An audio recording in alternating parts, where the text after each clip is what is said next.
السلام علیکم۔ حضرت عباس فرماتے ہیں قارون حضرت موسیٰ علیہ السلام کی برادری سے تھا، ان کا چچا زاد بھائی تھا۔ دنیاوی علوم میں ان کو بہت ترقی تھی اور حضرت موسیٰ علیہ السلام پر حسد کرتا تھا۔ حضرت موسیٰ علیہ السلام نے ان سے فرمایا کہ اللہ جل شانہ نے زکوٰۃ جو سی ہے نا وہ فرض کی ہے، وصول کرنے کا حکم آیا ہے، تو اس نے زکوٰۃ دینے سے انکار کر دیا۔ اس نے لوگوں سے کہنا شروع کر دیا کہ موسیٰ پہلے انہوں نے تم پہ نماز کا حکم کیا، تم نے برداشت کیا، اس کے بعد اس نے احکام جاری کیے، تم نے برداشت کیے، اب وہ تمہیں زکوٰۃ کا حکم دے گا، اس کو بھی برداشت کرو گے؟ تو لوگوں نے کہا کہ اب ہم برداشت نہیں کریں گے، تم ہی کوئی ترکیب بتاؤ۔ تو اس نے کہا کہ میں نے سوچا ہے کسی فحشہ عورت کو پیسے دے کر مطلب حضرت موسیٰ علیہ السلام کے خلاف بیان دیں گے کہ انہوں نے ان کے ساتھ زنا کیا ہے۔ تو پھر لوگوں نے ایک فحشہ عورت کو تیار کیا، بہت سارا انعام دینے کا وعدہ کیا اور اس کو راضی کر لیا۔ وہ حضرت موسیٰ علیہ السلام پر الزام لگائے۔ اس کو راضی کرنے پر قارون حضرت موسیٰ کے پاس گیا اور ان سے کہا کہ اللہ تعالیٰ نے جو آپ کو احکام دیے ہیں وہ بنی اسرائیل کو جمع کیا۔ پھر انہوں نے کہا کہ جو احکام آپ کو دیے ہیں وہ سب کے سامنے سنا دیجیے۔ تو جب سب لوگ جمع ہو گئے تو حضرت موسیٰ علیہ السلام نے اللہ تعالیٰ سے احکام جو بتایا، اللہ تعالیٰ نے جو ان کو احکام بتائے تھے وہ مجھے احکام دیے ہیں۔ تو انہوں نے کہا کہ اللہ کی عبادت کریں، کسی کو اس کا شریک نہ ٹھہرائیں، صلح رحمی کا کام کریں اور دوسرے احکام گنوائے جو انہوں کو اللہ تعالیٰ نے دیے تھے۔ اور اگر کوئی گنوائے، اور یہ بھی فرمایا کہ اگر کوئی بیوی زنا کرے تو اس کو سنسار کیا جائے۔ اور اس پر کہا کہ پھر لوگوں نے کہا اگر آپ زنا کریں، تو حضرت موسیٰ علیہ السلام نے کہا کہ اگر میں زنا کروں تو مجھے بھی سنسار کیا جائے۔ تو لوگوں نے کہا آپ نے زنا کیا ہے۔ تو حضرت موسیٰ علیہ السلام کو تعجب ہوا، انہوں نے کہا میں نے کب؟ جی آپ ہی نے کیا۔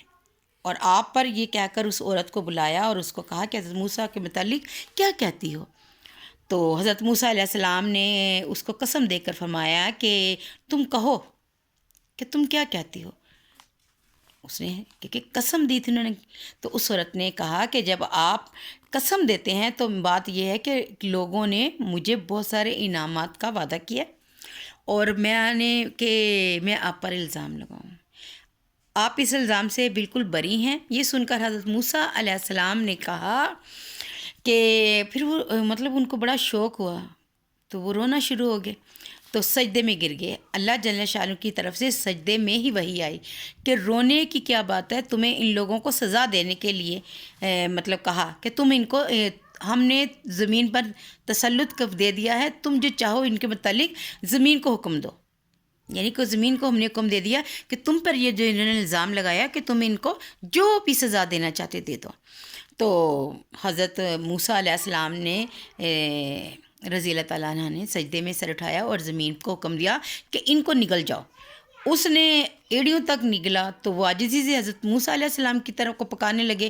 حضرت موسیٰ علیہ السلام نے پھر حکم فرمایا کہ ان کو دھنسا دو، زمین کو کہا کہ ان کو اپنے اندر دھسا دو۔ تو وہ لوگ پکارنے لگے، جب ان کی گردنیں جو سی ہیں دھنس گئی تو بہت زور سے حضرت موسیٰ علیہ السلام کو پکارتے رہے۔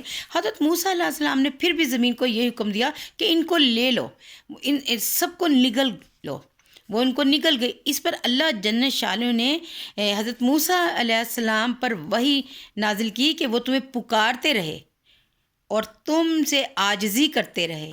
میری عزت کی قسم، اگر وہ مجھے پکارتے، وہ مجھ سے دعا کرتے تو میں ان کی دعا کو قبول کر لیتا۔ اس کا مطلب یہ ہے کہ جب کوئی آپ سے معافی مانگے تو اس کو معاف کر دیں۔ اللہ نے خود کہا ہے کہ جب مجھ سے کوئی معافی مانگتا ہے تو میں اس کو معاف کر دیتا ہے۔